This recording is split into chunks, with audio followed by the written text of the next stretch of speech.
பண்ணாமல் சூரசம்ஹாரம் வீடியோவை பார்த்துட்டே வந்து அதுக்கப்புறம் குளிச்சுட்டு வந்து வீடெல்லாம் வந்து க்ளீன் பண்ண ஸ்டார்ட் பண்ணிட்டேன். யாருக்கெல்லாம் வந்து சூரசம்ஹாரம் முடியும் போது உடம்புலாம் சிலிச்சுன்னு சொல்லுங்கள். எனக்கு அப்படி தான் ஃபீல் ஆனிச்சு. அதுக்கப்புறம் இன்றைக்கி பிரசாரமாக என்னெல்லாம் பண்ணேன்னா தயிர் சாதம் கண்டிப்பாக செய்யணும்னு சொல்லிட்டு தயிர் சாதம், உளுந்த வடை, அதுக்கப்புறம் கேசரி. இது வந்து ஃப்ரெண்டு ஒருத்தவங்க கொடுத்து நாங்கள் ரெடிமேடு அதை செஞ்சு பார்க்கலாமேன்னு செஞ்சேன். சூரசம்ஹாரம் முடிஞ்சிச்சு. அதுக்கப்புறம் எல்லாமே ரெடி பண்ணலாம்னு சொல்லிட்டு சாமிக்கு வேண்டிய பிரசாதம்லாம் ரெடி பண்ணிட்டு இருந்தேன். அதோடய வந்து குளிச்சுட்டு வந்துட்ட பிறகு சாரீ கட்டணும் எதுவுமே பிளான் பண்ணலை. சட்டுன்னு பிளானோட சரி ஒரு சாரீ ஷெல்ஃப்லேயே இருந்தது, பீரோவில் இருந்தது, சட்டுன்னு மேலாலே இருந்ததுன்னு சொல்லிட்டு எடுத்து அதை கட்ட ஆரம்பிச்சிட்டேன்.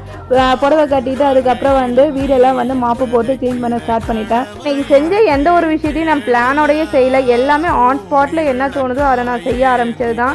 ஃபஸ்ட்டு வீடெல்லாம் மாப் போட்டுட்டு அதுக்கப்புறம் பூஜை ரூமில் மார்னிங் ஏற்றின விளக்கில் இருக்கிற எல்லா பூவையும் எடுத்துட்டு அதுக்கப்புறம் வந்து பூஜை ரூமையும் தொடச்சி க்ளீன் பண்ணி முடிச்சிட்டேன். நெக்ஸ்ட்டு வந்து பூஜை எப்படி பண்ணுங்கிறத பார்க்கலாம். வீடியோ பிடிச்சி லைக் பண்ணுங்கள், மறக்காமல் சப்ஸ்கிரைப் பண்ணுங்கள். பாய்.